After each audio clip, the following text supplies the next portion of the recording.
તો good morning બધાને. ચાલ હવે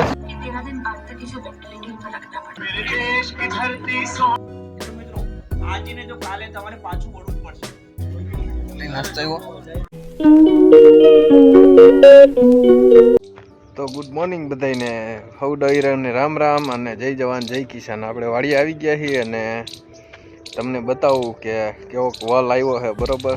એટલે પાંદડામાં કેવું છે સુંદર નજારો થાય છે. એમ તો દેખાડું, હાલો શૂટિંગ કરીને.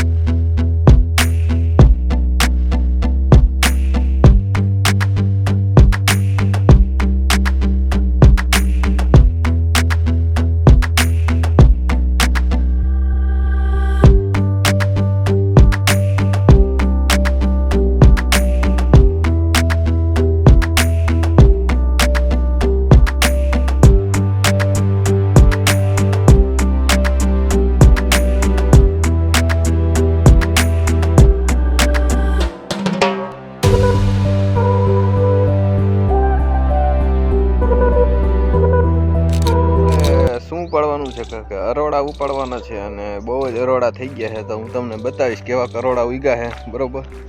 અરે ઘૂંઘલે ઘૂંઘલે ઉગ્યા છે.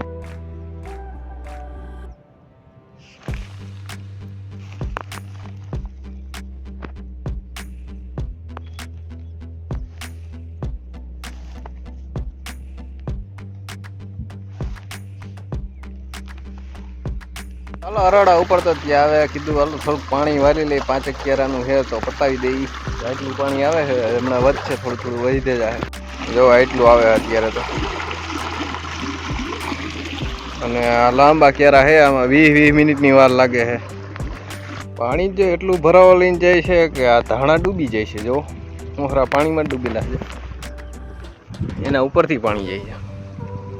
અમારે તો આમાં ખડ જથ્થા બંધ ઉગી ગયું છે. બતાવું તમને, જો કેવું છે. તગારા ભરી ભરીને ખડ નાખી દીધું હોય, વેરી દીધું હોય એવું થઈ ગયું. આ જો નકરું ખડ તલી ઉગી ગયું, એવું ખડ ઉગ્યું. જો તલી છાંટી હોય ને એવું. હવે આનું શું કરશું?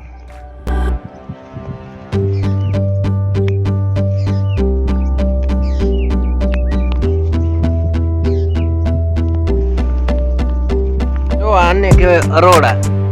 આ જોઈ આ માંડવી આટલી છે ને, મૂળિયું જો આ તો નાનું નહીં. મૂળિયું જોઈ જો કેવડું છે. માંડવી નાની ને મૂળિયું જો.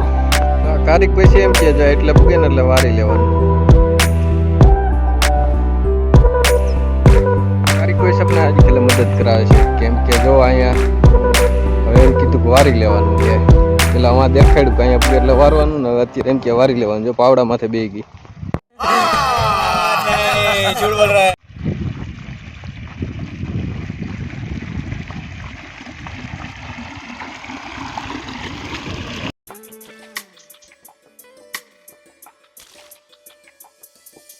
तो देखो ये स्टील का फावड़ा है. क्या है? स्टील का.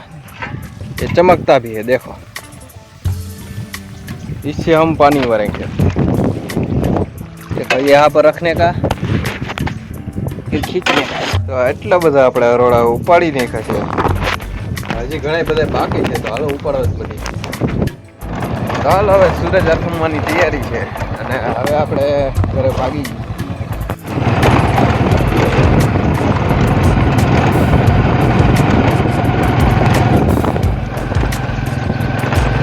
હાલો રામ રામ ડાયરાને. અને આજે 8મા 5ની વાર છે અત્યારે. અને આજે ખેતીવાડી વિશે કંઈક જ્ઞાન દેવાના છે. તો હાલો આપણે જઈ. ક્યાં? તો કે રામજી મંદિરે. ચાલો આયલા જાય. હું કે હે જોઈ શૂટિંગ બુટિંગ ઉતારી આવી. તો આપણે એક નથી જવાના, અહીંયા રિયા ને બધા જવાના છે. બતાવી દો કોણ કોણ જવાનું છે.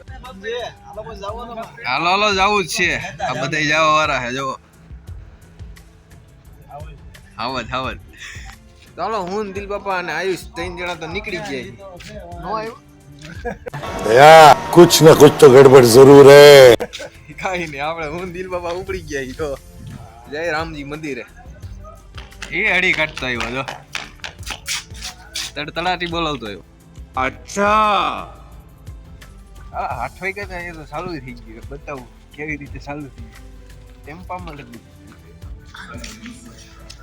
જો અહીંયા ચાલુ થઈ ગયું જીપમાં જ.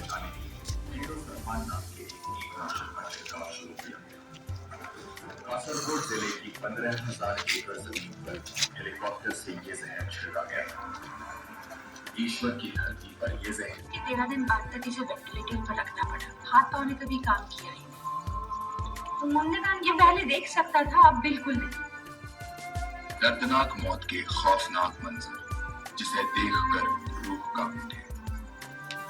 कासरगोड जिले के एक छोटे से कस्बे में पिछले 30 सालों से इस जहर से पीड़ित लोगों का इलाज कर रहे हैं डॉक्टर मोहन कुमार।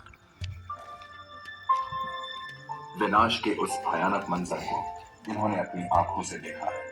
આ રાસાયણિક ખાતરના કારણે આપણી જમીનનું ઉપરનું પડ એટલું કડક થઈ ગયું છે કે કોઈને એમાંથી એક ટુકડો ઉપાડીને માથામાં મારો તો લોહી નીકળે, પરંતુ એ ટુકડો ન ભાંગે.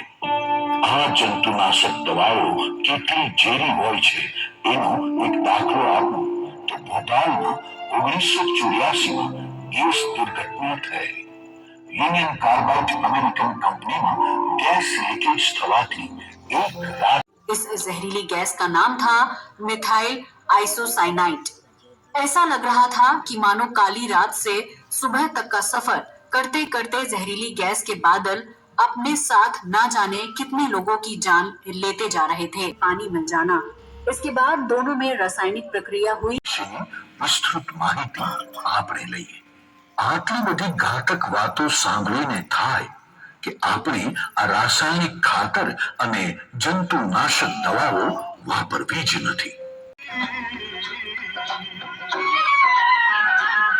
मेरे देश की धरती सोना उगले उगले हीरे मोती मेरे देश की धरती। મિત્રો જય શ્રી કૃષ્ણ અને જય માતાજી બોલાવાનું લગભગ જે રહસ્ય બધાને ખબર જ છે. કોઈ બી કાર્યની શરૂઆત ભગવાનનું ને માતાજીનું નામ લઈને કાર્ય કરો ને તમે એટલે કાર્ય તમારું 100% ડીપી ઉઠે અને એટલા માટે જય શ્રી કૃષ્ણ જય શ્રી કૃષ્ણ. મિત્રો જય શ્રી કૃષ્ણ જય માતાજી આપણે બોલાવ્યું શા માટે કે આપણે જય માતાજી એટલા માટે બોલાવવામાં આવે છે અને જય શ્રી કૃષ્ણ તો કાર્ય તમારું સફળ અને જય માતાજી એટલા માટે કે ગામમાં કે બારવાર ભૂત થતું હોય ને અને આપણને ડર લાગતું હોય કે ભૂત થાય છે, બરાબર? તો આપણા કાંડે આપણા માતાજી આપણી સહાય માટે આવે. જય માતાજી આપણે એટલા માટે બોલાવવામાં આવે છે. મિત્રો આ જે સંસ્થાને તમે બધા ઓળખો જ છો, આ રાજકોટની સંસ્થા છે દાદા ઓર્ગેનિક્સ. એફુરબાઈ ખાદ્ય અને ગ્રામ ઉદ્યોગ સાથે અમે સંકળાયેલા છીએ. તમારા ગામમાં જે અમારી મીટિંગ થઈ રહી છે આજે કે ગુજરાત ખાદ્ય અને ગ્રામ ઉદ્યોગ કરાવે છે ગામડે ગામડે સજીવ ખેતી કે ઓર્ગેનિક ખેતી વિશેની માહિતી આપો ખેડૂતોને. અને તમે કોઈ જો કૃષિ મેળામાં દર વર્ષે જતા હોય તો કૃષિ મેળામાં પહેલો સ્ટોલ દાદા ઓર્ગેનિક નંબર હોય છે, કોઈ જતા હોય તો ખ્યાલ હશે એને. ખેડૂત મિત્રો આજે ને તો કાલે તમારે પાછું વળવું જ પડશે. અમે કોઈ રાસાયણિક ખાતરનો વિરોધ કરવા માટે તમારા ગામમાં નથી આવ્યા. જે પ્રમાણે કૃષિ ખાતાની ભલામણ છે એ પ્રમાણે તમારે ખાતરો વાપરવાના છે. વધારે પડતા જે રાસાયણિક ખાતર નાખો છો આ આપણી જમીનને બંજર નુકસાન કરે છે. આ એના માટેની શિબિર છે. ખેડૂત મિત્રો રાજકોટની અંદર મક્કમ ચોકમાં સુરભી કોમ્પ્લેક્સમાં 202 અને 203 નંબરની સંસ્થાની હેડ ઓફિસ આવેલી છે. અમારી સંસ્થા 3 ડિવિઝનમાં કામ કરે છે. પહેલું અમારું છે દાદા ઓર્ગેનિક્સ, આ બધું ઓર્ગેનિક ખાતર બનાવે છે. બીજું ડિવિઝન છે Ad Shop Promotion Private Limited, એ બધી હેલ્થ માટેની પ્રોડક્ટ બનાવે, નોની જ્યુસ, પથરી માટેની પ્રોડક્ટ, કેન્સર માટેની પ્રોડક્ટ, ડાયાબિટીસ માટેની પ્રોડક્ટ, આ બધી ઓર્ગેનિક પ્રોડક્ટો બનાવી રહી છે. અને ત્રીજું ડિવિઝન પશુ માટેનું, દૂધ અને ફેટ વધારવાનો પશુ માટેનો પાવડર બનાવે છે. 3 ડિવિઝનમાં કામ કરે છે. અને મારો પરિચય આપો ખેડૂત મિત્રો, તો મારું નામ છે ગોહેલ સિમ્પલ. આપણે આપણું જે અમારું ગામ છે ગોંડલ, મેન તો હું ખેડા જિલ્લાનો છું, ફાગવેલ ગામનો, પણ છેલ્લા મેં 30 વર્ષથી ગોંડલ રહી છે ખેડૂત મિત્રો. અને બીજા છે રમણભાઈ ગોયલ, અમૂલ ડેરી પશુપાલન ખાતામાં 18 વર્ષ સેવા આપી ચૂકેલા છે અને છેલ્લા 7 વર્ષથી અમારી સંસ્થા સાથે બરાબર જોડાયેલા છે. બીજા છે સહદેવભાઈ ગોયલ, ગોંડલના છે અમારે, અને અમારે ગામડે ગામડે જઈ અને સજીવ ખેતીના પ્રચારક તરીકે કામ કરે છે. ખેડૂત મિત્રો તમારે આજે તો કાલે પાછું વળવું જ પડશે. તમે ગમે એમ કરો, આપણે બધા શું છે સજીવ ખેતી ઓર્ગેનિક ખેતી બધાને ખ્યાલ જ છે કે આપણે ભાઈ રાસાયણિક ખાતર ના વાપરવું, બધી ખબર જ વસ્તુ, પણ તમારે પાછું તો વળવું જ પડશે. આપણી ગવર્મેન્ટ આ બધું શા માટે કરી રહી છે? આ ગુજરાત ખાદી બોર્ડ ગામડે ગામડે અને જઈને શા માટે માહિતી આપી રહી છે? પાછા શા માટે વળવાનું કહે છે? આપણી ગવર્મેન્ટને હવે રાસાયણિક ખાતર દેવું પોસાતું નથી. તમારે રાસાયણિક ખાતરના કોટા ઓછા પડવાનું કારણ શું છે? આપણી ગવર્મેન્ટને તો તમારે એક ખેડૂતને 500 થેલી જોતી એટલી પણ તમારા ગામમાં થેલી આવી શકે, થેલીમાં કાપ આવે છે. આપણે બધા વિડીયો જોઈશું કે જે દેશે